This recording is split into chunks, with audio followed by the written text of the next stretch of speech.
It's three guys who combined to play 15 seasons in the National Football League trenches. Well, two guys. And Mackey, who didn't do shit. This is the O-Line Committee. Imagine back to your playing days. You guys played one of the best games of your careers. And then you found out after the game was played that there were no fans in the stands. Actually, fans were in the stands for the first 48 seconds. And it was a nationally televised game on Sunday Night Football for 48 seconds. Mm-hmm. But then somehow, some way, a tree fell in the forest. Nobody heard it. You guys beat the Dynasty Chiefs, the Dynasty Patriots, and now you're being told, oh, sorry, America didn't see the game. That's what happened to us when we tried to record our first podcast, all three of us in the same room earlier this week. It was gold, too. It was gold. Good. It was a really good podcast. You know that guy that was sitting in there, Rick? Is it Rick? What's the hockey guy's name? Kirk.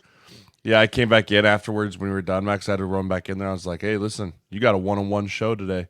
He's like, what? I was like, you're the only one that's ever going to hear that. Yeah. You're the only person that heard that podcast live. The only singular one. You and Bear, the only ones that will ever be known what was said in that podcast. Yeah, I'm gonna take the blame. I was all excited. Jay's like, hey, I'm in town. Boone and I are going to be training. We're going to be done at 1. We got a window between like 1:30 and 2:30. It's easier for us to do podcasts just from our own setups because you could just hop on StreamYard and we do it. So I bought some equipment and we got a little camera, a little public access camera, and we had everything rocking and rolling. And for whatever reason, lesson learned, but for whatever reason, like the audio feed I actually clipped the only usable 50 seconds from this podcast. And I'd love to play it for you guys in the audience. I want to see it. I want to see it with my eyes. All right. This was like a 35-minute podcast. The only 48 or 50 usable seconds from earlier this week. Here we go. Welcome to O-Line Committee Public Access here on the O-Line Committee YouTube channel. Thanks for coming to work today, Phil. Yeah, this is, the office. For those that don't know, we're at Training House out in Vikings Lake, and this is where we worked. We're in the VIP room where we just got done watching film, and now we're about to break it down with Macadac. Yeah, first of all, for those of you watching this, yes, this is the first time we've ever done a podcast all in the same room. Yes, it is. Just three towering mountains of men here ready to talk about tiny voice. We wanted to put little Mac in the middle. Oh, it's a Macadac sandwich here. I'm not sure what's going to happen. A lot. But this is like between two ferns. Have you guys ever seen this? Yes. Except it's like so much better than that. But so. Oh, and then it goes. And then it's just gone. Oh, so we have a silent film. We have a 38-minute. You should have just put it on the YouTube anyways and been like, you caption it. Make it your own story. Leave it on and try and figure out, is it my TV? Yeah. By the way, the one-liner that followed was, instead of between two ferns, it's between two guards. It's a great line. Yes. Just completely lost to the... The best part was during the middle of the podcast, Mackey forgot to turn off the follow feature on the camera. So the camera was just following me for whatever reason. So it like cut Boone out. So we ended the podcast with all three of us on the couch and like Mac right in the middle. We just slowly nuzzled him in. It was phenomenal.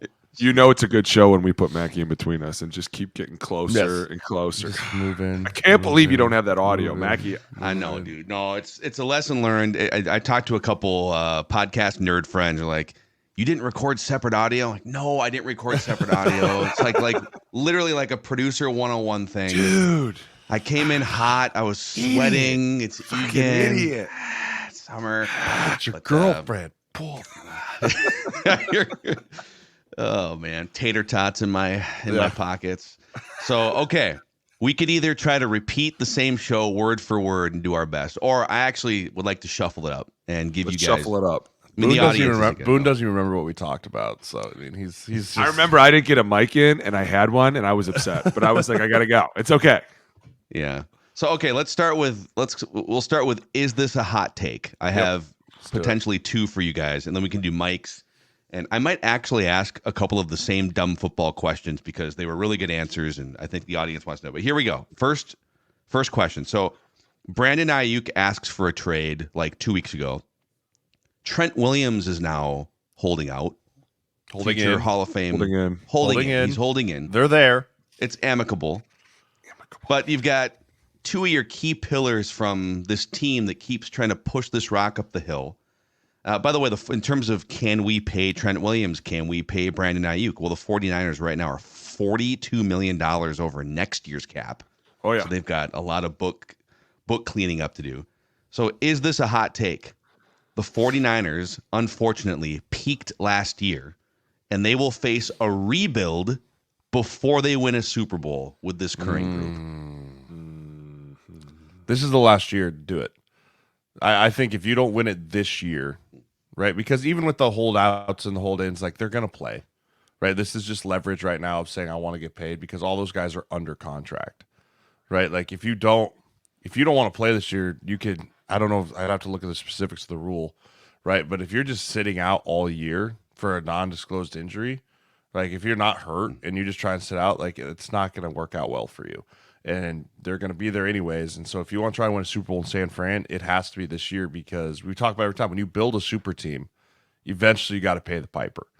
Eventually the check comes around and someone's got to pick it up and say, yep, okay, we'll pay this. And then we can't pay you. We can't pay you. We can't pay you. You all have to leave.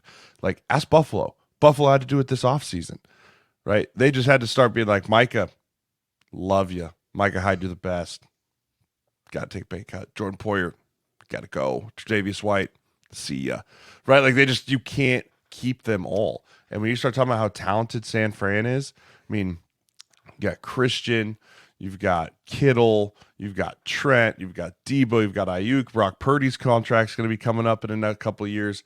This has got to be the if they don't win it this year, they're going to have to go into total rebuild mode.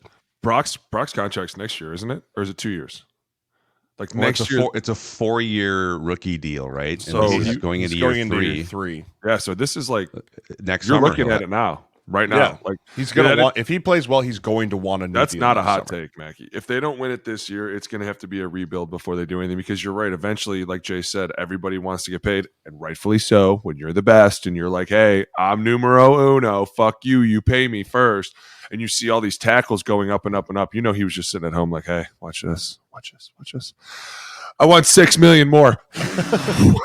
And everyone's like, "God damn it. Are you fucking serious, dude?" Because you know you're going to need him out there. Like, this is where you start to make John really work. And eventually you can't kick the can because you have so many fucking playmakers on your team that eventually everyone's like, I wonder what it looks like without me. Well, I didn't even name a single player on the defense. Right? That's I what's mean, crazy. that's what's crazy. you've got Nick Bosa, you've got Fred Warner, right? Like Fred shows up like, I want to get paid too. Yeah, Fuck you it's guys. like, oh, you're handing out dude. checks? Who's handing out checks? If we're handing out checks, go ahead and add another zero to mine too. But is that the point we've reached where it's gone from, because they've built a Super Bowl. That's the sad thing for the organization. They're like the 90s Utah Jazz, where no, we built an NBA champion, but like Michael Jordan was sitting over there on the other side. I mean, the 49ers built an NFL Super Bowl champion, and they just keep running into Patrick Mahomes and the Chiefs. And our guys looking around saying, well, I mean, we got to go into individual mode here. I got to get mine. I can't keep sacrificing for a team that may never win a Super Bowl. If you were winning Super Bowls, everyone would. Nobody gladly asked sacrifice. anything. Nobody asked anything. If they've won two, if they've won the two that they've been to, right? If they've won those, everyone's chilling and going like, all right, I'll keep making what I'm making right now because I know that we can win a Super Bowl. Right. But you start losing those, and it's like, man, I'm playing a lot of extra games.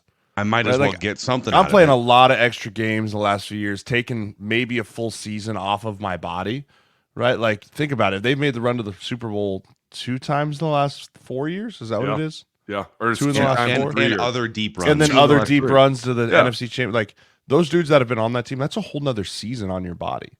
Oh, An entire another season in 4 years, right? Like, you're talking about 12 more games. And then you're sitting there going, man, we haven't won one. I don't have anything on my hand to show me, or there's no trophy in the case. I might as well get paid, right? I'm the best. Like, I might as well get paid like I'm the best if I'm going to keep pushing this ball back up the hill every year. And that's where it's starting to get to with San Fran. No longer is it like, well, just be team friendly. We're going to win one. We're going to go. It's like, we haven't. And I need to get paid because I'm getting old, right? I need to make sure I'm taking home what's mine. Look at the At Patriots. what point? Yeah. Remember when Belichick was there? Fuck, even Tom wasn't even making number one fucking quarterback money. And people were like, even Tom's not complaining. And it was like, when you looked around that team, everybody had their job and everybody knew their place. And everybody was like, hey, as long as we're winning and we're getting guys to come in here and we're getting guys to buy in, who gives a fuck, right? You're getting the Jason Longs to come for 1 year. Right. Chris, Randy right? Mosses for 1 year. Everyone's like, dude, I just want to come play for 1 year and win a Super I Bowl. want to see what it's like to play with Bill. Like, dude, that's a great place to be. But when you have everybody, like Jay said, exactly right. When you don't have any hardware and you're playing all those extra games, and by the way, do you know how much you get paid for that extra game? Like 10 grand. Yeah, so don't think that these dudes aren't coming back like, hey, by the way, you owe me a fuck ton of money. I see it because it's business. And I get why the fan gets upset because they're like, I don't understand. But when you have the right to stand up there and be like, yo, I'm the best in the world, you're going to pay me like it or you ain't going to fucking see me. Why? Because I got enough money to leave. I don't need to be here. I can get up and walk out. That's the leverage these players always have. Is when the team looks at No, I was it is interesting that as a fan outsider guy, you guys think of like per game paychecks, whereas I think fans think, well, what he's making this much money for a 12-month. It's not about that though. It's about the fact that it's the precedent. I am the best in the league. Say the Kirk thing. Say the Kirk line. It's not about the money, what the money represents. What is it? Not about the not dollars. About the dollars. What the dollars represent. It's not. It's exactly right. And until you're in that, nobody gets it. And then people are like, "Oh, this is terrible. He's asking for $6 more million," and you're like, "That's a lot of money." Yeah, I would too, because they're going to say yes. Like Jay said, you think the Niners are going to roll out there without Trent Williams at left tackle? What they're going to do is they're going to kick the can down the road again and go, someone's taking a pay cut because this guy wants more money. Who is it? Draw a name out of a hat. Do it. You do it. No, you do it. Well, I mean, and what's going to happen is John Lynch is going to address the team and be like, all right, listen here. All you assholes want more money. Fine. We're going to give you more money. But y'all need to understand, if we don't win it this year, you're gone. You have to understand that. We cannot keep you, right? We can push some stuff up ahead. We can make it work this year for the cap. We're already $40 million over next year. Guess what? Now we're $60 million over. Guess how we get under that cap? See ya. Hey, right? It's the only way it happens. There's no magic pill to get yourself back under the cap besides gutting a roster. And so if they do it and they find a way, then he's going to tell them all, you better win it. You better win it, because if you don't, then a lot of you are not going to be able to stay here. Or you're all just got to take pay cuts next year. Right? That's what it's going to come down to. It's like you're all going to have to take pay cuts or I'm going to have to cut you. And they're not going to do that, because you know that most guys, when they're given a choice of a pay cut or cut me, they're like, just fucking cut me, because you're not worth listening to take less money. I'm just going to be honest. But the truth is, Jay's right. Like, and not only that, but dude, you have to pay your quarterback. You've paid everybody but your quarterback, and now this dude's like coming down the road like, hey guys, hey, it's my turn, right? And everyone's like, oh shit. Keep your little ass back there. Wait. Franchise tag. They're going to have to. I feel like what's happening to the 49ers is like it's the most demoralizing thing that can happen to an organization and a fan base, where you get the blueprint right. You've got your young cheap quarterback playing at a high level, incredible coach, weapons, defense. You're just like, you're ready, built to win a Super Bowl. And you get through. I mean, it's Jeremiah's Bills from the early 90s. Not that you played on those teams, but like there's these teams you remember for, man, that was a championship team that just has an empty trophy. The Broncos for the 90s until they finally won one. Yeah, 80s and 90s. Yeah, dude, how about the fucking Saints until the 2000s? They win one, they were the same way. If they win one this year, guess what? Everyone will gladly take a pay cut. Yeah, nobody will give a fuck. Everyone will be like, you whatever. win it this year, and everyone will be like, let's run it back. Run it back. How much are we under? Okay, I'll take 2 off mine. How much do you want to take off yours? You'll take 1. Okay, now we're down to 38. All right, he can go. Right, like just cut him. Like he didn't do anything. He can go. Yeah, cut him. What if you shot me in the face? But yeah, no, I think it's just one of those things where people have to understand, at the end of the day, there's zero loyalty from that organization to the player. And that's just the way it will always be in the NFL. We are pawns in a much larger scheme. Yeah. So it always looks bad to the public when the player's sitting there like, it looks greedy, right? Like, he's making 18 and now he wants to make 20, right? Like, what is that? Why are we doing that? That's just, it's like, but at the end of the day, that team's going to look at me one day and go, you're too old. You're too slow. You're not good enough anymore. You can go. Right. And at that point, the money train stops. And so you have to milk every dollar that you can in the right way, if you deserve it, out of your team. Because if you're taking team-friendly deals, eventually that team's not going to be like, hey, we're not going to cut you. We're going to keep you for 1 more year because we love you. Right? No, they just cut the can and go. Right. Yeah. So you got to understand there's a business side to this too that's not always pretty, and the fan doesn't love it, but you got to make money while you can, because this league's not forever. All right, here's my second one. Is this a hot take? And this is probably just going to be a therapy session. You guys played for the Vikings. I cover the Vikings, and they've already had a tumultuous offseason with tragedy, with star wide receiver Jordan Addison falling asleep in a Rolls Royce under the influence of. It's just been like a tumultuous 6 weeks.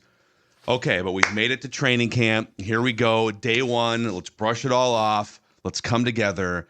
And I happened to be there watching when this happened. Literally 50 minutes into the first training camp practice, and likely starting cornerback Mekhi Blackmon tears his ACL on a non-contact injury, out for the year. So, is this a hot take? The Vikings are the most cursed franchise in NFL history, and it's likely all of us will die before they win a Super Bowl. It's probably true. That's not a hot take at all. That is so aggressive for 6 a.m. No, it's not. That is so aggressive for 6 a.m. No, it's not. Listen, I'll call you in 12 hours. I've been living here. Listen, I've been living here for a while. And after about 4 or 5 years, I finally looked at everybody and was like, you are fucking cursed. It is definitely you guys. Mackie, I am with you 100%. No matter what happens, it never goes right. I mean, everything since I've been here with the Vikings, like even last year signing Josh Dobbs, everyone's like, dude, it doesn't matter. And I'm not an idiot. I knew what was going to happen. But everybody's like, this is it. And I'm like, God, it's just the cycle repeating itself. It's like this is just a mini cycle happening in the middle of the season. But like every year they get super gung-ho and then something crazy happens and they're like, oh.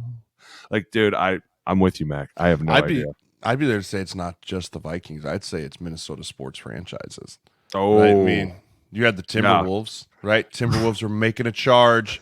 Look at them. Here they go. We knocked off the hardest team. We knocked them off. We got this. We're going. And then just down the shitter. Everybody was so pissed, too. That's what I mean. But, like, it's just so I will say the Twins, people don't realize the Twins, for baseball fans out there, this went untalked about. It was the longest postseason losing streak in North American sports history.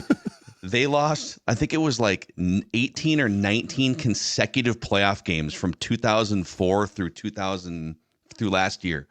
It's like they were just getting beat every single year. Sweep. It is wild. Yeah, and so I mean, it's just one of those things where it's like it'll turn eventually, but we may be waiting a long time. It's gonna be a long time. It's just all I know is whoever wins the first championship up in Minnesota, right? They're going to be just given the keys to the city for the rest of their life. Whether it's the Vikings, the Timberwolves, the Twins, whoever brings the state of hockey, by the way. We haven't even been to a Stanley Cup final since 1990. Don't even start. North Stars are now in Dallas. Bullshit. Yeah, it's like, why did they take the name? You know, we're I don't know. going to move your team and keep your name because screw you guys. I know. It's ridiculous. But the Vikings, I was looking this up the other day. The Vikings have made of all the teams in NFL history, the Vikings have made the playoffs like the third highest percentage of seasons. They make the playoffs in like 48% of their seasons historically. The two teams above them are like the Patriots and I don't know. Like every team in the top 10 has multiple Super Bowls or 5 or 6 Super Bowls. Y'all got none. And here they are. Oh. So I don't know, man. Like Mekhi Blackmon goes down and now you're like, You're literally signing Duke Shelley off the street to potentially be a starting cornerback now. Yeah, that was a room that we already talked about had very little depth. Yeah. Right. I mean, hey, listen though, if there's any saving grace, I mean, it's obviously that Brian Flores is smart with players. Like he doesn't need talent as much as I agree with you, but I'm saying like not at that position. You gotta have a dude. You gotta have. You can't not have talent. Like you gotta have dudes at the corner. For a while. He hit like it for you a can while do okay, like linebacker, interior D lineman. Just be strong, be big, just go eat up space, right? But then you're like, I need you to be a super athlete and make sure that Jamar Chase doesn't dunk on you in the end zone. Right. It's like, okay, I could do it. It's like the world's out there like, oh, we're so fucked. We're fucked. Right? Like you just could juice the guy up all you want, but you're like, he's not that fast, he's not that big, we're in trouble. We're fucked. And as you're looking around practice yesterday, you're like, okay, well, who else can step up here? You go, okay, 2nd round pick from a couple years ago, Andrew Booth Jr. Here we go, dude. This is your shot, man. Going into year 3. Sam Darnold drops back in literally the second pass of full team and he just just a 60-yard bomb. Andrew Booth Jr. trailing Justin Jefferson by 11 yards as Jefferson catches a touchdown pass. Waves Man. bye. So I don't know. So you We'll guys see. can't. Are we sure it was from Sam Darnold? It wasn't from JJ? Are we sure about that? Sam Darnold was Starting quarterback. Sam Darnold. Sam Darnold, starting quarterback for Minnesota Vikings. It's been day one. You just wait. Okay. I'm going to wait. I'm going to enjoy that beautiful ribeye. So will I. And that cold glass. We'll see. Beer. Do you guys follow Joey Molinaro? Yes. The impersonation. He does the Saban and all these. Yeah. Dude, he put out a great one. I think it was yesterday on Twitter, Instagram. And it was the progression of NFL coaches talking about their rookie quarterbacks. And it's April, right after they get drafted. We're just gonna bring him in. He's gonna be, Billy's gonna be playing behind Bob, and Bob's our veteran starting quarterback. He's gonna be learning the ropes, and then they cut forward to June. We're mixing him in, just mixing him in. I know you guys saw him taking some first team reps, but Bob is still our starting quarterback, and we're gonna slow cook Billy. And then by the time you get to September, he walks up to the podium for week one, and they always have like the folded up piece of paper that they're uncrumpling, reading from a script. Billy is our week one starting quarterback. We appreciate the job Bob has done all summer long. Oh, it's going to go. Just wait. JJ looked good yesterday, but also Sam Darnold cooked for the entire practice. Like 50-yard bombs on the money, just threading the needle. So wait until it gets a little bit more live. I bet you it will change. We'll see. We'll see. That's right. We'll see. We will. All right, Mr. I was pissed I didn't get a mic the other day. What's your mic? All right, check this out. I'm curious myself about this, and I want to know why the answer is no. And Jay, maybe you can help me with this. I heard that Caleb Williams wanted to be paid in an LLC, and they said no. And I want to know why, because I think that's fucking brilliant, and I want to know why the NFL won't do it. Because then you'd be technically signing a contract with an LLC and not the player. But the player is the LLC. Like, you register yourself as an LLC, which you can do. And then you say, hey, I want all of this to come into my business. I read this and I was like, holy shit, this motherfucker's smart. But it's an individualized contract.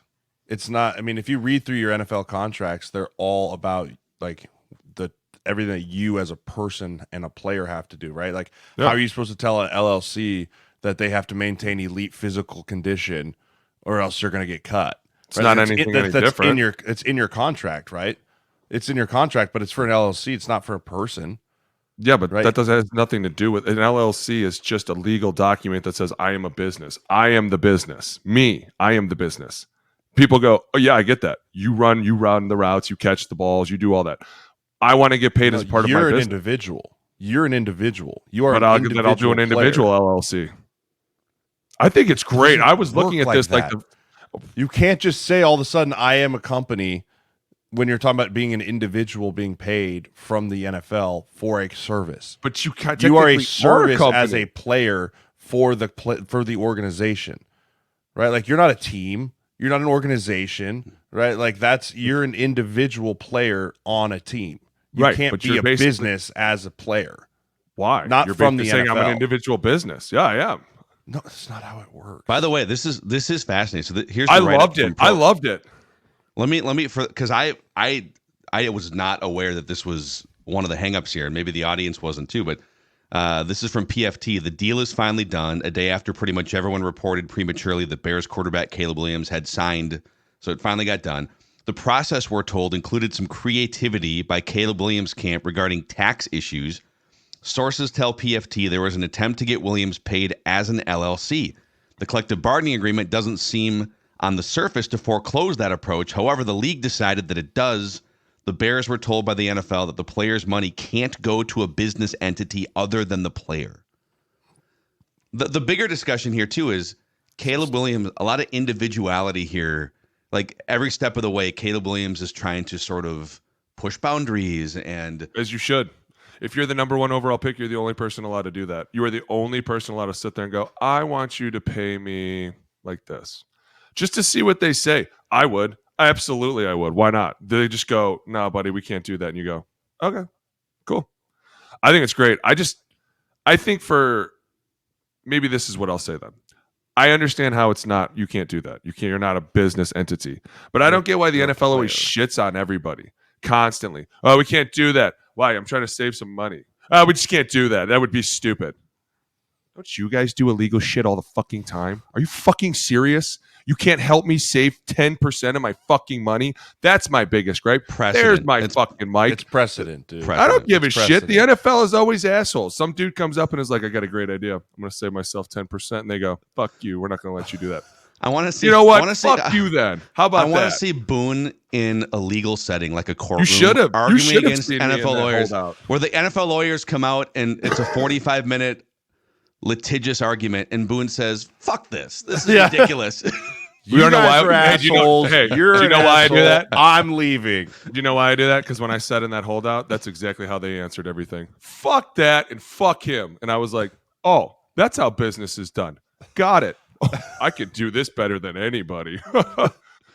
Tell me I'm lying. So what's the advantage here would be Caleb Williams wants all of his money being put into essentially a business shield, right? Yeah. So he wants all of his media, he wants all of his endorsements, and then all of his NFL money flowing into Caleb Williams LLC. But the NFL's never allowed that before. No, but technically, I think he was. But here's the thing: is I see why he would do that. He's basically saying I'm the business entity, which would make it reworked. It would rework the whole LLC system. Like people could technically make themselves a business and save money. Rework the whole contract. The boilerplate standard contract that every single player signs when they go in the NFL. It would have to rework all of that, dude. It's so individualized. Like everything in there is pertaining to you, right? Everything in there is pertaining to you as an individual, especially when you start getting a free agency and it's much more different language and that type of thing. Like you have to rework the whole thing. If all of a sudden you're talking about a company. Like, the Arizona you're Cardinals, not Nike. The Arizona Cardinals would be like, can we make sure that the LLC is not playing video games for 17 hours a week when it should be watching film? So you're calling a player an LLC. Does it really bother you guys that much? It's impossible to enforce. No, it's not, because guess what? They have 10,000 people that could rewrite this whole contract. You're over here like we'd have to rewrite the whole thing. Dude, they have 1 million people working for them. I'm sure somebody will fucking do that. But once they rewrite one, then they don't want to rewrite. Oh, there's 90 they don't want to have to do too much roster. work? Is that what you're telling me? Did you just say they don't want to do too much work? Did you just tell me that? They don't have to keep because they don't have to. They don't want to have to keep They rewriting don't have shit? to. They are the NFL. Eventually right? they will. It's way. And you have to remember, this is also the same guy. This is the same guy that was like, I want an ownership and stake in the team. You know what I mean? Like, this is the same guy that's pulled all this shit beforehand. So of course they're going to be like, no, just play quarterback with your pink lips and pink hands. Hey, it doesn't hurt to ask, and I am with that life. I'm about it. Save some money, dude. Good for you. Jay, who's your mic? Yeah.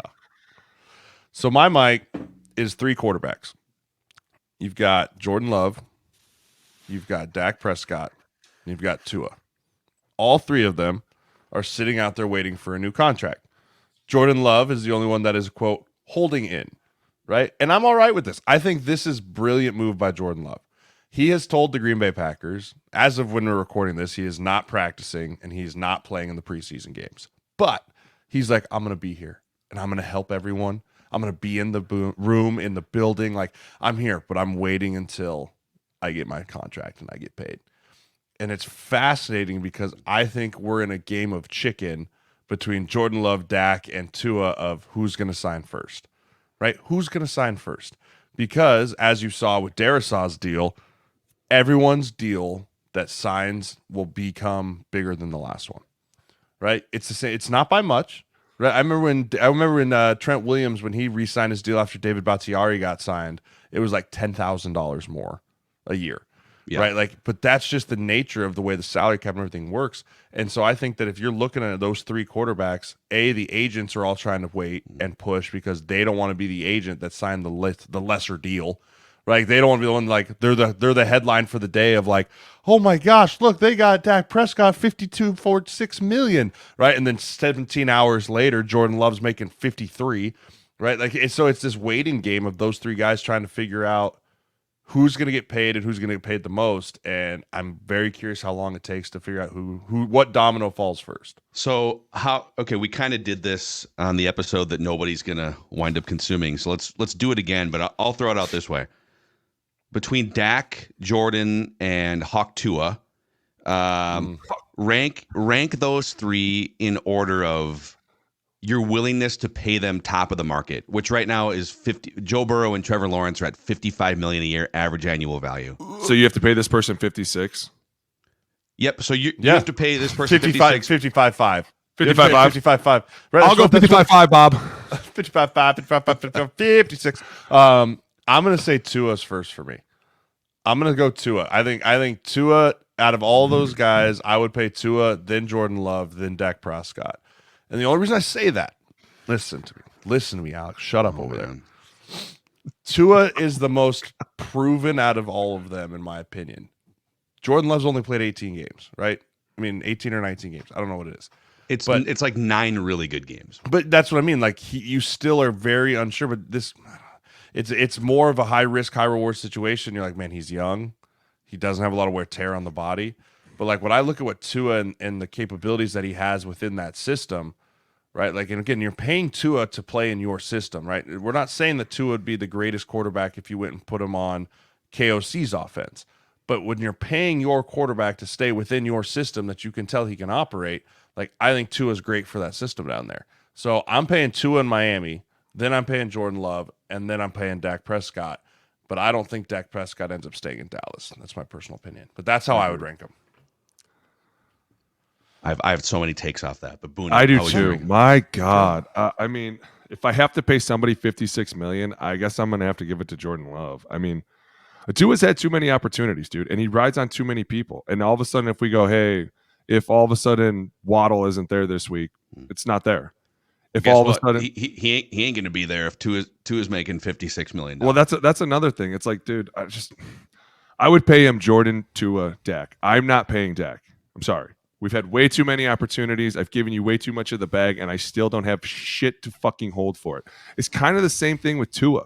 Dude, we've been running this back for a while now. Like, what, 2 years with Mike McDaniels, and before that we were doing shit, and it's not, I don't know. You have the fastest offense, and if we take away a couple players, are you as good as you are? I look at Jordan Love, and yeah, people are going to poke and be like, he's had a shitty first half. It was the first half of his whole fucking career. I can overlook that. I can eventually turn around and go, I'm going to overlook that. Why? Because we're in a shitty situation. Are you willing to bet $200 million for it? Yes, because we walked into this. We kept Aaron Rodgers around. And I said this yesterday. Yeah, you're doing the whole fucking Falcons thing. And guess what? They're going to figure that shit out too real quick. People are like, no one cares. Yes, someone's going to fucking care in 4 years. Just wait. But the Packers are looking at it like this. Hey, we lived with Aaron for a while, and this kid's learned. He had a shitty start. But guess what? In 1 year, he took us to the fucking playoffs. And he took us deep into the playoffs, which is good enough for me at this point because those other two guys have been around for a couple years. And guess what? I ain't got shit to show for it. So if I'm looking at this going, who am I paying? I'm paying the motherfucker that took me to the playoffs in year 1. Oh, and by the way, has sat behind a Hall of Famer for a long time. Like the dude has been super chill this whole time. And then all of a sudden he's like, hey, by the way, the 1 year I did play, I took you deep into the playoffs. Now it's time to fucking pay me. That's what this league is. And as a player in the beginning, you kind of look at it and you're like, man, that's crazy, right? But that's fucking business. And that's how it goes. So yes, if I'm the Packers, I'm like, dude, what do you want? You want 56? Just fucking pay him. Hey, so find me somebody better. Find me somebody better out there. That's the point. There is nobody. So you have to fucking pay them because there's nobody better right now. As I look around this world, 7 billion people. I'm like, fuck, I guess it's just this one guy. Isn't that crazy? Okay, dude, I'll fucking pay him. It's funny when you lay it out that way. So in this country, right, there's 350 million people or whatever. And we sit here and we're like, Dak Prescott sucks. He's literally one of the 15 best in the world at what he does. Yeah. But we're evaluating this on a different scale. So I would put Tua last on my list. Oh, for 3 reasons. Number one, concussions. I don't trust him. If I give him $250-300 million over a period of time, $56 million a year, dude, like week 2, he could take a hit that anybody could though, Mac. But he's already had his bell rung. You can't throw that against a guy because that's an unfair fight. He's small. I know what you're saying. Front offices will. I know. He's not, dude. He's not Ben Roethlisberger back there just bouncing linebackers off of him. Like he stands in there for a second too long, and his season could be derailed. Number 2, you pay him $56 million a year, and you're probably not going to be keeping two of the fastest, most electric wide receivers and other weapons. So much like with Patrick Mahomes, what happens when you have to say goodbye to Tyreek Hill? Is that quarterback good enough to king make another wide receiver and to carry you, right? But the other thing is, and this is the third factor that I think it goes underlooked, the Dolphins play in this cold weather Northeastern division where you're playing games, you're playing the Buffaloes and the Jets and the Patriots long term, and you're playing games in November and December. And when Tua plays in cold weather games below 40 degrees Fahrenheit, he has a passer rating of 58.8 versus when it's 80 degrees and sunny in Miami, passer rating of over 100, right? So 110. Yeah, no, it's crazy. Like, again, can he carry you in December, January without all those weapons? So I'm probably going Jordan Love number 1, trusting a 9-game sample size and just like his athletic talent. And you're trusting Matt LaFleur to develop him even further. Dak Prescott versus Jordan Love is sort of what we've seen for 6 years versus what we've seen for 9 games. You're more likely to pay the unknown commodity that you think has upside. Yeah, the potential of Jordan Love than Dak. So I'm going Jordan Love number 1, Dak Prescott 2, and 2 or 3 for all those reasons. I can't believe we all just differed. This is awesome. Crazy. See. We all just put somebody else up. Oh God. I don't know. Dude, it's just hard for me to be like, if I'm the Packers organization, you're betting $200 million. Like, it's not a small amount of money. But because at least 150 of it's going to be guaranteed. Hey, by the way, at least.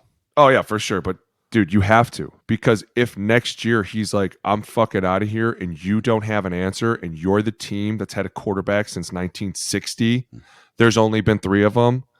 Everybody's going to be in a whole disarray. You'd rather people be like, we overpaid for this guy than we don't even have a fucking guy. Because I don't know what that fucking city would do if they didn't have a quarterback. They'd probably fucking shit themselves. But if overpaying one, they'd be like, well, we've been doing this for a while. It's just all right up the fucking road. Everybody overpays for a quarterback. That's why I've kind of become desensitized to it. You're like, 56? Do I want to? No, I don't. I don't want to pay 10 guys $56 million, but sure, if I have to, I'd pay this guy. Why? Because he's going to do something special. These other 2 are lame ducks. I think you're right. Like, if you're the Packers, you have to just sort of trust it's a totally different organization. It's not like a destination place for free agents. Like, go lock your guy in and build your team. Whoa. Have you seen Lambeau Field? That place is fucking sweet. There's a diner next door, by the way. That's the only thing sweet about it. Hey, I guarantee you those pregame parties and those overalls, because I've seen some of them rolling up, are fucking lit. Like, you got Carhartts out the ass and beers are getting thrown at the buses. They're frozen. You're like, this is going to be one hell of a day, boys. There's a certain stale smell when you walk in and out of a Packers game, man. Just guaranteed, man. Cheese moldy curds and cheese. spotted cow. Yeah. Spotted cow. Overrated, by the way. That's a terrible take. That's a terrible take. We're going to drive across the border to get beer. Yes. No. It's a terrible take, Maggie. Spotted cow is delicious. Or we're going to drive an hour to go get I don't even drink beer, and I'm telling you to go fuck yourself. Okay, my mic, speaking of the Packers, their former longtime quarterback, Aaron Rodgers is my mic for, I think, the 3rd time in the last 2 months. You love him. I'm not, I promise, I'm not going to. You're his biggest fan right now, big dude. fanboy. Go ahead, hit him. I'm not going to clown him for being a narcissist and a selfish teammate. All right. Where's my bell? God. I was just going to say, ding him for being sensitive right now. There's my kids. Oh, yeah, for sure. Why am I Here we go. I'm not sensitive. And you're about to, came downstairs after a trip. My bell's gone. My mouse is dead. Freaking shit. Hit him with a palm. Our pets' heads are falling off. Yeah. You got palms too? You got a palms too? Oh, yeah, you definitely got a palms. Gosh, did I put my palms up there? You did it again. Self-ding it. Inadvertent bell. Yeah, no, that's fair. Okay. So Aaron Rodgers is my mic. Okay. He's answering questions now about, like, why did you miss mandatory minicamp? We've already which that.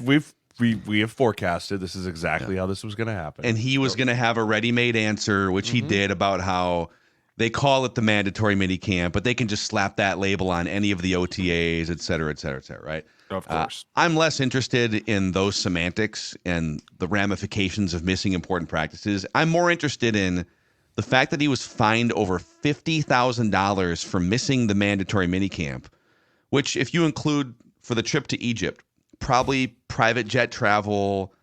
I'm guessing he's staying at some incredible, I don't know if they have like Airbnbs in Egypt, but he's probably not staying at, a Super 8 in Egypt. A hut. If you tack on $50,000 for missing mandatory minicamp, his trip to Egypt probably cost over $100,000. I think it's more than 50, by the way. I think it ends up being like $78,000 is what the total, because the first day is like 15, the second day is like 35, and the fourth day is like 45. So like if you miss all of them together, it ends up being closer to like 78. But that's the only. Is there anywhere you would pay $120,000 to vacation for 5 days? Is Egypt worth it? Probably. I mean, you have to remember this dude has made 400 million, $342 million. You don't give a fuck in the NFL. So yeah, $100,000 to him. No is kids, like, by the way. No kids. No kids. Expenses. No wife. Like this dude, $100,000 to that. I mean, that's like us going to the grocery store and buying a Gatorade. Yeah. I feel like The Alex local spent quick $100,000 stop. at Kowalski's last week just on Probably Right. did. But that's what I mean. Like when you're making that kind of money and you don't have to be like, okay, I got a college education to worry about for my kids. I got to make sure the roof over my family's head is there. Like, do my kids have a car? Like all this nonsense, dude, that's nothing to him. It's nothing. It's a drop in the bucket. He didn't even feel it. He didn't even get a call from his financial guys. Financial guys probably like, oh, you're in Egypt? Couldn't even tell. Right? Yeah, Like, no idea. No idea. And so when you talk about it, like you put it in that perspective, he doesn't give a shit. Who cares? He could miss all of training camp, all of it. He could sit his butt down and they could fine him. I think it's like 1.8 if you miss all of training camp or something like that. Wouldn't even drop in the bucket. Wouldn't even sting. Right? It's just one of those things when you reach this point of funny money of 350 with I believe he's also supposed to make 50 million this year. Right? So you're like, yeah, I don't want to go mini camp for $100,000. That's all right. I'll make the math on that? 49.99 million instead. Like it's ridiculous. Let's say it was a $200,000 trip with his friends divided by what's he making? 50 million. $50 million dollars. So that's a 0.004. Let's say you make $100,000 at your job, like you're a football fan, whatever. So that would be like paying $400 for a vacation. That's what I mean. Like It's nothing. shoot. It's like I spent a it's week. Like it's like nothing. a canceled Delta flight, basically. Yeah, it's bad when you can just quit and be like, hey, I don't need your fucking money because I have more than all of you, including you, the owner. It's bad when the quarterback has more money than the owner. But that's what this is the world we're living in now. But at the same time, he can do whatever he wants. But I will say this. When you do skip something like that, it's a very, very bad look, especially because now everyone's answering those fucking questions and he's already answering them. And now the rest of the team's going to answer them. It's going to be an interesting year for the Jets. I'm just saying. Division winner. I think the Davante Adams, there's some Davante Adams steam that Rodgers helped create. If I'm the Jets, your franchise has been so poverty, so many things going wrong. If I'm the Jets before week 1, I'm trading for either Davante Adams or Brandon Aiyuk. Why not? I don't care about future first-round picks. I have a 41-year-old Aaron Rodgers. I'm all in. I also They should if I'm trade Robert for one of Saleh and I'm like I'm gonna get fired after this year anyways if it goes poorly, right? Might as well make someone else pay for my sins. Like it's not gonna be my fault. Like they're gonna walk in and be like, "Where are your books?" And be like, "Ha, here you go. What's Later, bitches? Yeah, deuces. Like, what do you mean we're 80 million over the cap? I don't know what happened. Mickey, somebody call Mickey Loomis. Somebody call Mickey. No, I agree with you though, Mac. Like if you're gonna go for it, why not go double down, crazy. all in, like everything on the table, right? Because if I'm a GM, dude, I'm already gonna get crucified on whether Aaron Rodgers works or doesn't. Like that's gonna be what gets me fired or not. So I might as well do everything in my power to make sure that it works out. Like because then if it doesn't, oh well, I'll just go try again somewhere else. Or you can at least say that you did try. Like if anything, if this goes sideways, you could. If you're Joe Douglas, you could turn around at the end and be like, "Dude, we tried to get Aiyuk in here. We got fucking Aaron Rodgers in here. Like we got all these superstars to come over here. It's not our fault it didn't fucking work. It's not a bad take at all. I think dude, I think if I'm the Jets, I'm probably going hard after fucking Brandon Aiyuk. Devontae, dude. Go after Devontae. Well, Devontae would be your that's Aaron Aaron Rodgers, Rodgers' boy, right? I don't think the Raiders are going to Those let guys him are go. little I don't think buddies. the Raiders are going to let him go. I mean, he is still one of the best. I don't think they're just going to be like, oh, you don't want to play here? Okay. See you, buddy. Like you leave, you don't have him. You don't have a fucking quarterback. And now who's your receiver? But my other thing is like I don't think they have any picks to trade with because didn't they give them all away to Green Bay? Let's take a look here. Like that's the other piece is like they can try and trade, but like they're already dealing with their own issue with the trade that they did put up for Hassan, Right now, Hassan's like, I want 28 million. Oh, They're like, Hassan. That's what fucked him. They're like, hey, I want there. 28 million, and they're like, how about you show up to work and then we'll have a discussion. It's like, well, how about you pay me 28 million and then I'll show up to work? Like they're just a complete standstill on this. It's I not think they good. still have first round picks the next couple years. They should, dude. I don't think they gave up that much for fucking Aaron. And if they did, it was at least a year ago. So I mean, they can't be doing 2 years worth of picks. I'm going for Aiyuk. If you let's say you landed Aiyuk or Davante, I mean, you'd have. First of all, Breece Hall is your starting running back, one of the 3 or 5 best running backs. And then they drafted Braylon Allen from Wisconsin. Yep. So Braylon Allen in the mix. And then Garrett Wilson as either your number 1 or number 2, depending on who you trade for. Mike Williams coming off an injury as a veteran, kind of number 3. Alan Lazard becomes your 4th wide receiver. I forgot he was there, dude. Alan Lazard. They all just follow Aaron's pot. They sure do, don't they? Sir, more. I mean, milk for more. Aaron, throw me the ball. Randall Cobb was there last year too, right? See, dude, they fucking love him. And Rodgers is like, I wasn't telling the Jets at all who to sign. I had so nothing either to do with you that. scare them so much that they went and got your band together, or I had nothing to do with that. Joe, go get him now. How do you think he talks to him? Why is Mercedes Lewis Hey, here? Who said Mercedes Lewis old ass to get in this building? They're like, oh, that Aaron called him. Like, God damn it, Aaron. Do you think he goes up to Woody like, hey, Woody, listen, come here. I got to talk to you. Like, do you think he calls him Mr. Johnson? Seriously. He just slides a number across. He goes, Hey. call this number. You, come here. Tell them that we want them on the team. Like, who is it? Don't ask questions. Is that Donald Driver over there catching passes off a jugs machine? Is he wearing a hoodie? This is 1999. Jesus Christ. Dumb football questions, boys.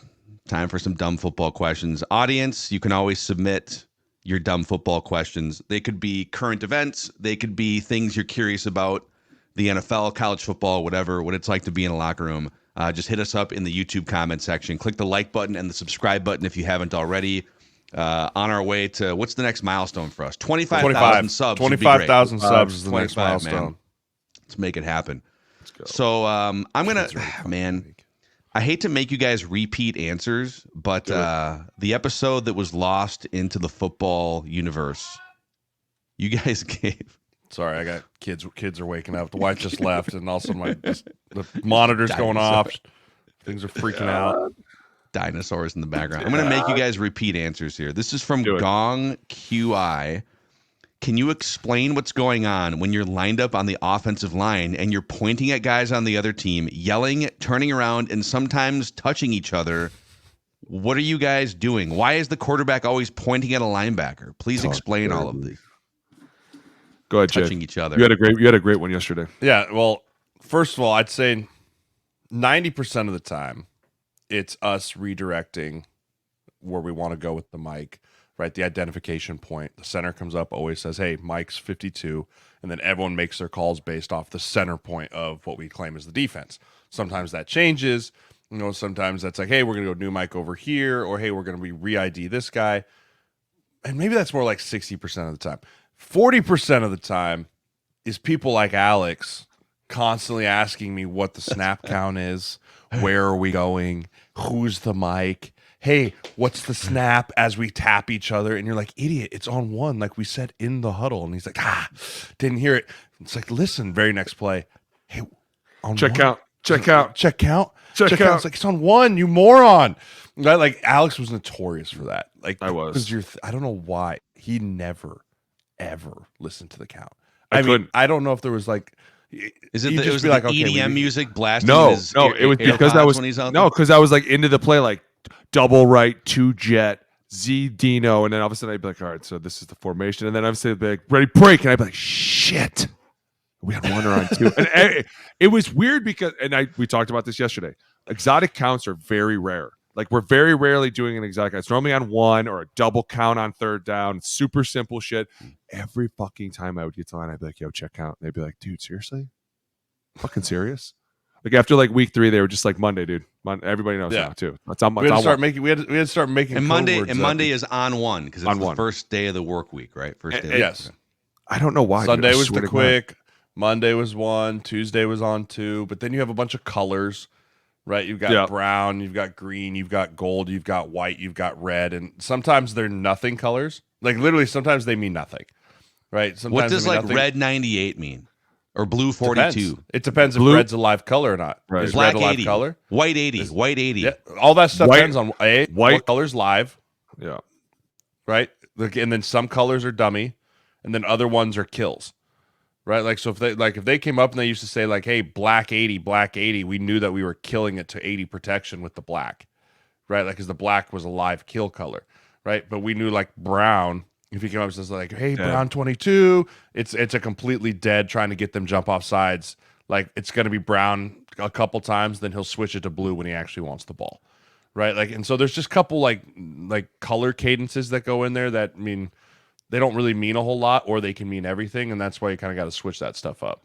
You should listen this year and see if you guys can see it more because we always can tell when we're listening to the game and you can hear like a blue 8 tonight, and then all of a sudden it changes green 9. You're like, all right, they're live. Yep, here we Instantly, go. if the color changes, they're going live. Or So if they go like blue, set hut, and then normally it's nothing black happens. and white.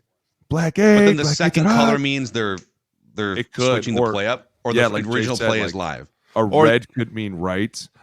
Blue could mean left. An orange could mean the opposite. Like you don't. They're most of the time they're communicating without anyone knowing they're communicating. But a lot of the pointing is really just to line everybody up and tell everybody where they're going. Or the quarterback came up and made a new mic, which means that everybody's got to repoint themselves now. And sometimes that can get a little tricky. But when you're on a really good advanced group, like the quarterback come up like, hey, let's push it back one. Like he'll be like, hey, back, new mic, and everyone will just go push it back one. Like. Super smart guys, but sometimes they come up there, and we've had this happen. They'll come up and make a call, and we're like, that's not even fucking right. What are you talking about? What? No, can't do that. Can't do that. Or you'll have times where the center will try and mic the fucking corner, and you're like, nope, can't do that. Jeremiah, you're laughing because you remember. And he didn't even take himself up on that one, did he? No, didn't even wear it in the meeting room. He let all of us fucking eat that one too. I was like, you just realized you mic'd the corner, right? Tony told me to. That's a fucking lie. Ding. We dinged him on the field. Like, ding. That's a fucking lie. It's great. I mean, the best though is the color cadences as far as like when a quarterback will be trying to get the ball going, right? That's when you'll be like sitting there like trying to hit like, hey, what's the count? And all of a sudden you hear the quarterback like Delta, and you just turn around and freeze. And you're like, all right, next thing out of his mouth, like the ball is coming, right? It was Delta with San Diego. Turbo. You hear it all the time. Turbo with the Rams. On the quick where it's Daytona. head bob go Daytona. Right. There's a bunch. There's like certain code words in the snap count that'll just be like, hey, next words out of my mouth, the ball's coming. Live. Be ready. We're gone. Right. Yeah. Like you can be in the middle of a conversation. All of a sudden you hear Delta. Like it's like, oh, freeze, because I'm getting ready to go. Right. So there's more of that comes into it too. I would think because some of these like Jay played with Phillip Rivers and Booney, you played with veteran quarterbacks. I mean, Bradford, even Alex Smith had been in the league for a long time. Like if you're a veteran quarterback who's been around for 8, 10, you're in your 33 years old, 35 years old, but you're playing with sometimes like 22, 23-year-old young offensive linemen. Like Peyton Manning wanted to be up there doing calculus, right? He wanted to be putting out dummy calls, and he's looking at the Ravens defense trying to confuse them. How much like tug of war is there between what a veteran quarterback wants to do to confuse a defense versus what the offensive line can handle and the rest of the guys Zero. on the You go as far as your quarterback wants you to go. And if you can't, they'll find somebody that can. And I can say that's from experience because in San Francisco, we had like 800 plays a week. And it was basically if Cap can carry the load, everyone else can too. And it was more of like, how much weight can you take off this quarterback? How much can we get on our plate? And how much can we free up his mind? But at the same time, like, dude, if they want to go, you're fucking going. They don't care how young you are. Like, they're going to push you to know everything. And honestly, the more you know as an offensive line, the slower the game's going to go. If you get up there and you have questions and you're like, I think this is this, then you're fucked. You get up there, you got to know everybody what they're doing. This guy's here because of this. This safety's going to start to roll down. And then the minute they do it, you're like, all right, it's just like I thought they would. Like, all of a sudden it's playing in your mind and you just keep going. I think what's fun is the more that they start playing checkers, and you're trying to play chess, like they're just trying to battle it out, and you're like, listen, we're gonna think this through as an offensive line. There's a lot of communication, but like Jay said, it's funny because every now and then we'll be fucking like everyone's yelling at each other, right? And all of a sudden you're here, Daytona, and everyone's like, fuck, like because there's no more talking. ball is literally coming right now. And you're just like, well, here we go. Fuck it. Hope we're lined up. I hope we're right. Here we go. Pray. Okay, this is from T-Man Tom. What does an offensive line coach do, and how much difference does getting a new coach actually make to an offensive line? This is a great question. This is.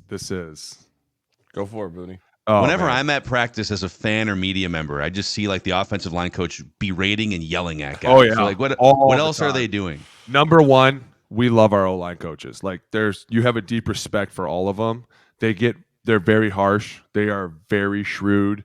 They are not afraid to let you know when you fuck up. But dude, they are awesome. They are the leaders up front. They are the ones that have all the answers.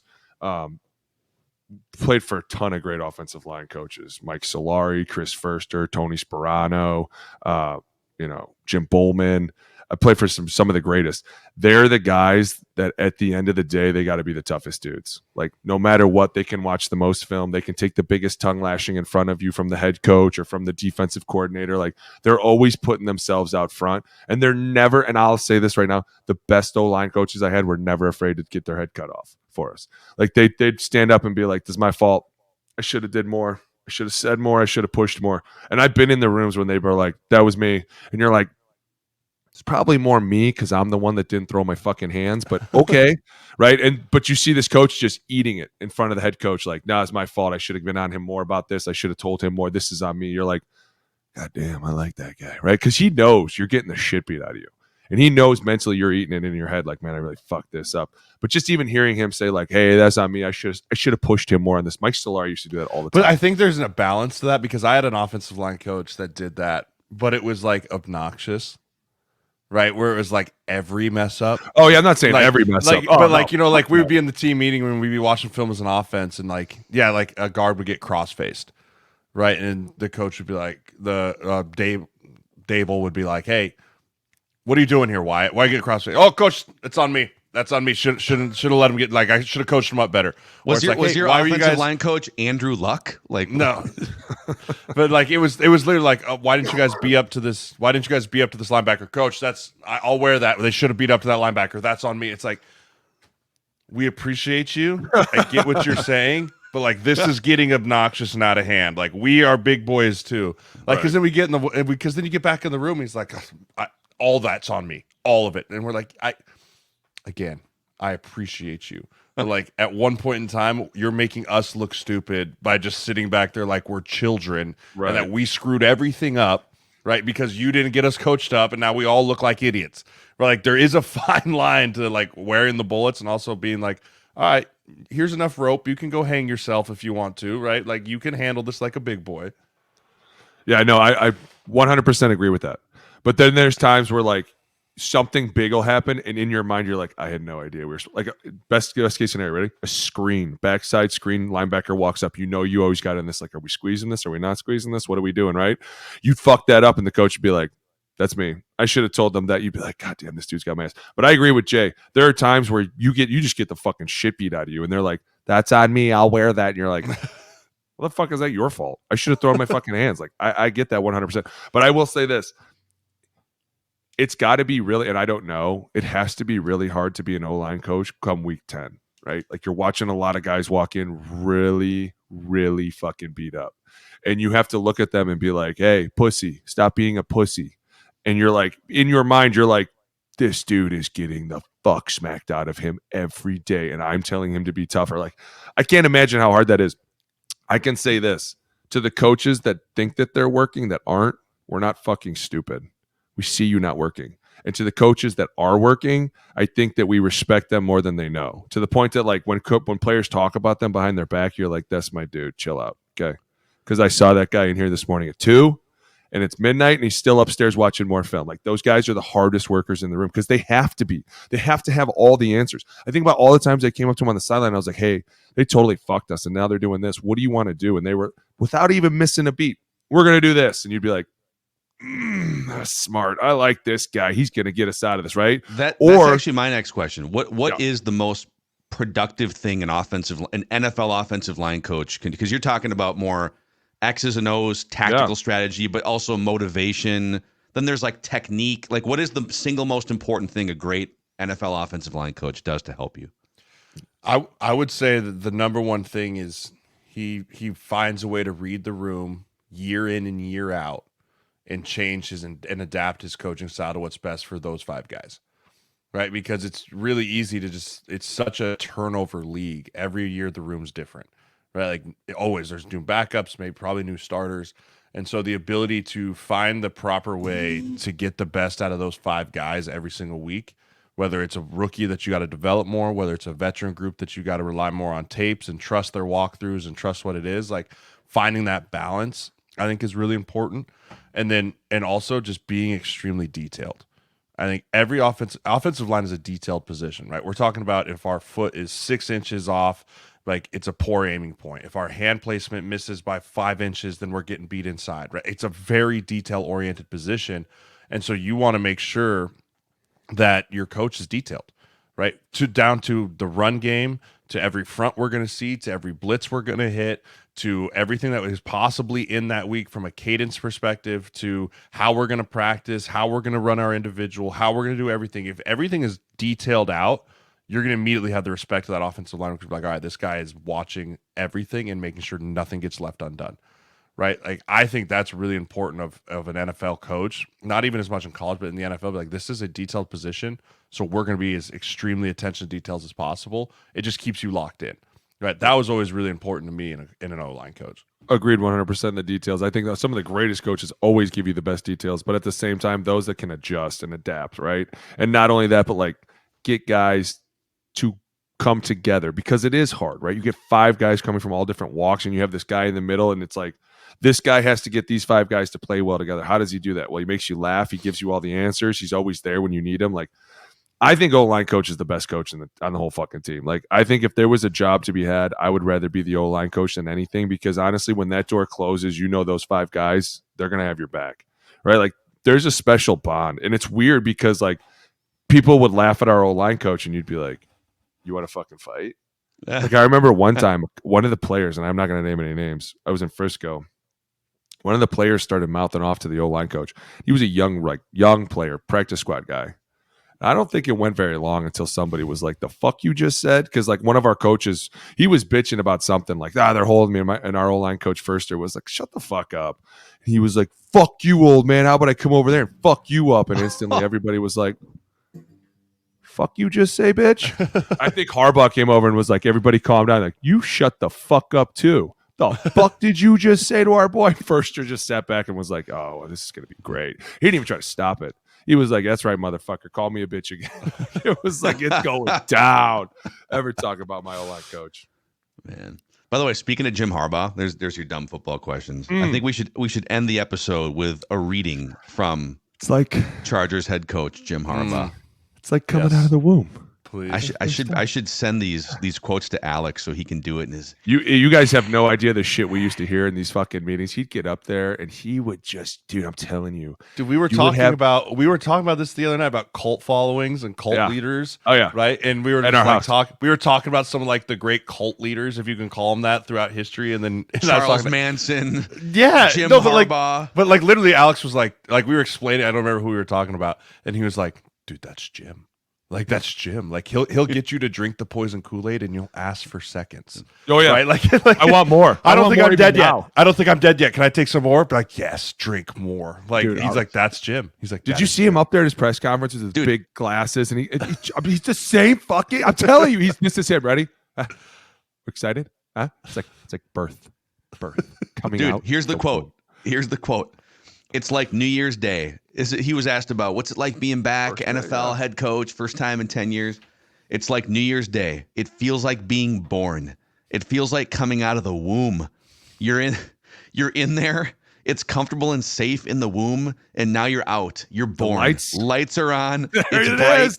Chaos. People are looking at you. People talking at you. It just feels good to have it happen. Tell me that is not the most perfect analogy, though. Because when you think about it coming out of the womb, you're like, yeah, you're right. That is the big light. Dude, I'm telling you, you guys laugh, but you're going to see a team buy in so fast. Because finally, dude, 10 wins. I'm not kidding. Minimum 10 wins. Hey, 12? KC, 12? watch the fuck out. Okay, simmer Ooh. down, Division? boy. Ooh, Division. steak and a Simmer beer. down, boy. Steak and a beer. Let's go. I'll take Kansas City to win that Go. division. Let's 100%. go. I'll make that bet right now. Kansas City wins the AFC West. I Go. will put it. We need a board. Put Mackie. money. Can you get a I'll whiteboard? I will Can you get get a I need a whiteboard? fucking I want to keep whiteboard. track of these this I year. can't wait for I you want to to take me keep out to track of these this year. dinner. I'm going to order Okay. beers. Steak not and a even drink beer. them. Kansas City wins the division. I'm letting you as know. heard on July 25th. I'm ordering beers at this dinner, and I'm not drinking them. I'm wasting. You're just gonna watch. I'm gonna fucking walk Like out. if I was drinking, I would have had 12. So here's 12. I'm gonna order beers sitting 12 on of the them. counter. That's exactly what I'm gonna do. Cannot We're going. fucking Okay, wait. so Jeremiah, Casey wins the division. I'll throw one out. Steak and a beer. I think Booney and I are in this one together. Double-digit wins for the Chargers. Oh, we're already on a beer, but steak and a beer for that. Absolutely. Yeah. Jay already said it. Jay, are you He going to he was fight like that? mocking me the other day, like, I can't wait to get this steak and a beer for this 10 plus Yeah. wins. And I was like, okay, They're we'll not see. winning. Yeah, they're not Okay. getting 10 wins. Okay. Okay. I'll bet they rest starters in Week 18. Steak and a beer. Oh, you're on your own there, motherfucker. I Who's am coming not. with me? FJ, he stands alone on that. He, He stands, stands alone. I am not doing that. Oh, man. All right. O-line committee. Hit that like button, the subscribe button, and also hit us up on Apple and Spotify. Training camp season is here, baby. Fucking go.